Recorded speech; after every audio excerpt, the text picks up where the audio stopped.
जय श्री राधे दोस्तों, कैसे हैं आप सभी। मैं हूं सविता और आप हैं मेरे चैनल गार्डनिंग बाय सविता पर।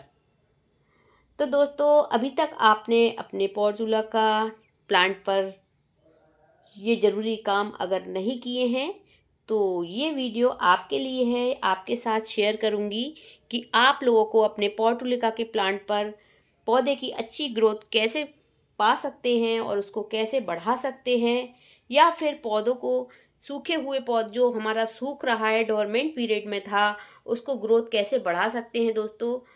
इसी के लिए मैं आज आपसे ज़रूरी कुछ बात शेयर करना चाहूँगी।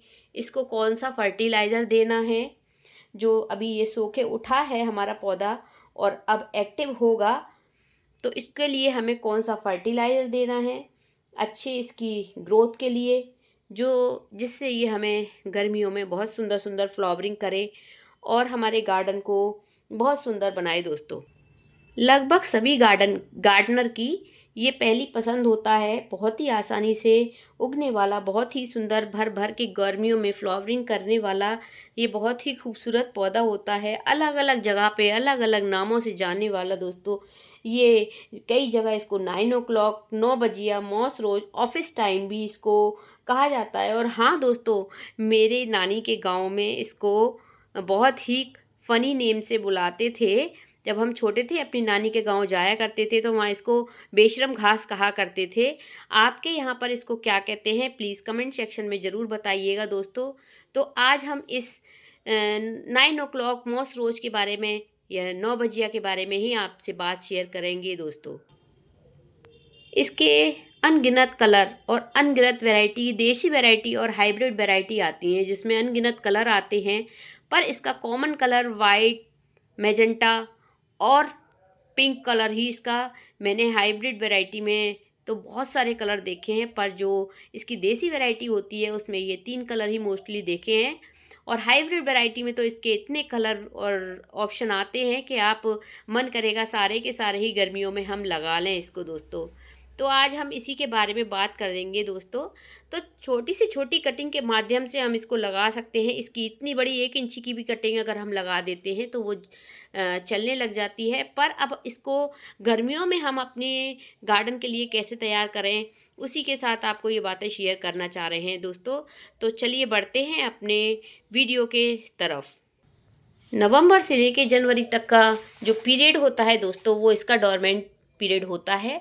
वो डोरमेंट पीरियड में ये ना तो कोई फ्लावरिंग करता है और ना ही इसकी ग्रोथ होती है। जैसे ही 20 डिग्री टेम्परेचर स्टार्ट हो जाता है दोस्तों, तो ये भी अपनी छोटी छोटी ग्रोथ स्टार्ट करने लगता है। और 25 डिग्री सेंटीग्रेड तापमान के निकट पहुंचने पर दोस्तों, ये अपनी ग्रोथ थोड़ी फास्ट कर देता है, तेज कर देता है दोस्तों। और करीब ये 35 डिग्री जब हमारा टेम्परेचर हो जाता है, यानी कि होली के बाद जब हमारा टेम्परेचर 35 डिग्री करीब पहुंच जाता है, तो ये अपने फ्लावरिंग भी स्टार्ट कर देता है। तो अब हम इसको अब फ्लावरिंग के लिए किस तरह से स्टार्ट करेंगे, मतलब इसको रीजनरेट करेंगे, इसको कैसे हम अच्छी ग्रोथ के लिए तैयार करेंगे दोस्तों, उसी के लिए हम आपसे बातें कर रहे हैं।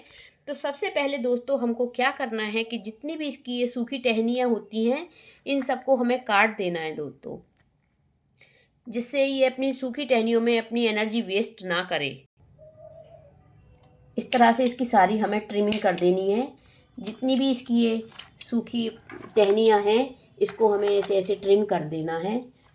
जितनी भी ये पुरानी इसकी टहनियाँ जो सूखी सूखी हो गई हैं, जिनमें बेजान हो गई हैं, जिनमें जान नहीं है दोस्तों, इन सबको हमें ट्रिम कर देना है, इनको निकाल देना है। और जितनी भी इसमें ये खरपतवार उग गई है, ये इसको भी हमें इसमें से निकाल देना है। इसमें फ्लावर टूट के गिर गया था, तो इसमें बीज सूख गए हैं। जितनी भी ये सूखी कलियां हैं, हमें टहनियाँ, इन सबको हमें हटा देना है, जिससे अपनी एनर्जी ये इसमें वेस्ट ना करे और नई शाखा निकालने में ये अपना उसमें ध्यान लगाए दोस्तों। देखिए दोस्तों, मैंने ये सारे अपने प्लांट की इसमें से सूखी टहनियों की सारी कटिंग कर दी है। जितनी भी इसकी सूखी हुई टहनियाँ थी मैंने इसको सब निकाल कर साफ़ कर दी हैं और इसको जितनी भी अच्छी टहनियाँ हैं वो इसमें रहने दी हैं, जिससे ये अपनी ग्रोथ पकड़ेगा दोस्तों, नई नई शूट्स जगह जगह से निकालेगा दोस्तों। उसके बाद सबसे पहले बात करते हैं इसकी मिट्टी को। हमें इस तरह से, क्योंकि इसकी जड़ें बहुत पास पास और छोटी छोटी होती हैं, जहाँ भी जगह मिले हमको इस तरह से इसकी थोड़ी थोड़ी गुड़ाई कर देनी है दोस्तों, जिससे इसकी जड़ों में हवा पहुंच जाए। और अब जो हम इसमें फर्टिलाइज़र देंगे वो भी इसमें अच्छी तरह से पहुंच जाए दोस्तों। तो उसके लिए हमें थोड़ी थोड़ी इस जगह, जहाँ जहाँ हमें जगह दिखती है वहाँ वहाँ हमें इसकी गुड़ाई कर देनी है दोस्तों, जहाँ पे भी हमें जगह दिखती है वहाँ। अब बात करते हैं इसको हमें खाद देने के लिए। तो हम इसको खाद जो है वो या तो हम बुरादे के रूप में दे सकते हैं या हम इसको लिक्विड के रूप में दे सकते हैं दोस्तों। तो अगर हम खाद दें दोस्तों इसको, तो लिक्विड के रूप में देने में बहुत ही अच्छा लगे रहेगा, क्योंकि ये जड़नुमा पौधा है, इसकी जड़ें बहुत बहुत छोटी होती हैं। तो हम इसको लिक्विड के रूप में अगर हम फर्टिलाइज़र देंगे दोस्तों, तो ये बहुत ही अच्छी तरह से ग्रोथ पकड़ेगा और जल्दी से जल्दी बड़ा होगा। इसके लिए मैंने लिक्विड फर्टिलाइज़र तैयार किया है दोस्तों। ये रात को मैंने इसमें थोड़े से पानी में थोड़ी सी वर्मी कंपोस्ट, थोड़ा सा फंगीसाइड पाउडर और चाय की पत्ती और थोड़ा सा एप्सम सॉल्ट मिलाकर इसमें मैंने रख दिया था दोस्तों। और इसमें ये 24 घंटे करीब हो गए हैं और ये बहुत ही अच्छा इसके खाद तैयार हो गया है बन के। इसमें थोड़ा सा कॉफ़ी पाउडर भी मैंने मिलाया था, क्योंकि कॉफ़ी पाउडर जो होता है और जो चाय की पत्ती होती है उसमें एनपीके भर भर के होता है दोस्तों। तो इसके लिए हमें सबसे ज़्यादा एनपीके की ज़रूरत पड़ती है और एनपीके रिच फर्टिलाइज़र से ये इसकी अच्छी से अच्छी ग्रोथ होती है और भर भर के ये गर्मियों में फ्लावरिंग करता है। हालांकि इसमें हम वर्मी कंपोस्ट भी थोड़ी थोड़ी मात्रा में साइडों से डालकर दे सकते हैं, पर जो पोषक तत्व इससे हमें लिक्विड खाद से मिलते हैं उतना पोषक तत्व इसको सूखी हुई वर्मी कंपोस्ट से नहीं मिलता है। इसीलिए हम इसको थोड़ा थोड़ा ये वर्मी कंपोस्ट का जो यानी लिक्विड बनाया है वो इसमें देंगे दोस्तों, ऐसे। और अब दोस्तों इसको हमें रख देना है फुल सन में, जिससे ये गर्मियों में आने वाले समय में हमें भर भर के फ्लावरिंग करेगा। और इसी तरह से जो मैंने ये पुरानी टहनियाँ निकाली हैं दोस्तों, इसको भी हम दोबारा से लगा देंगे। जो भी अच्छी टहनी होगी काट के हम दोबारा से इसको अगर लगा देते हैं तो ये भी हमारा नया पौधा बन के तैयार होगा, क्योंकि इसमें भी छोटी छोटी शूट्स आई हुई हैं।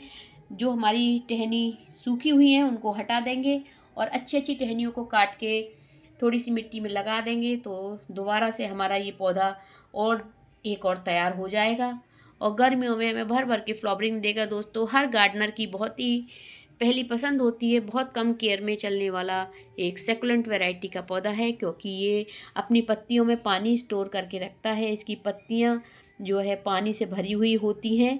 देखिए इस तरह से जब हम दबाते हैं, प्रेस करते हैं, तो जेट प्लांट की तरह इसमें भी पानी भरा रहता है दोस्तों, देखिए। तो पानी भी इसको गर्मियों में बहुत पानी की आवश्यकता होती है। अगर आप पानी कम देते हैं तो ये फ्लावरिंग भी कम करता है।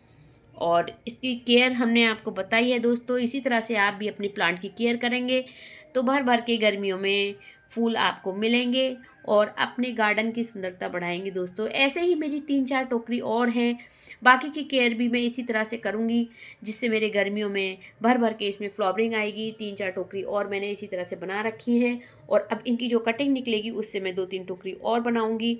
और अपने गार्डन में अच्छे अच्छे फ्लावर पाने के लिए मुझे ये काम करना है दोस्तों। अगर आपने भी अपने गार्डन में ये लगा रखी है तो आप भी अपने गार्डन को हरा भरा और सुंदर बनाए रखने के लिए ये काम ज़रूर करें दोस्तों। अगर मेरी दी हुई जानकारी आपको थोड़ी भी काम आए दोस्तों, प्लीज़ मेरे चैनल को सब्सक्राइब कीजिएगा और अपने फ्रेंड्स के साथ ये वीडियो ज़रूर शेयर कीजिएगा, जिससे आने वाले मंथ में उनको भी अपने फ्लावर को रीजनरेट करने के लिए ये मेरा वीडियो हेल्प करे।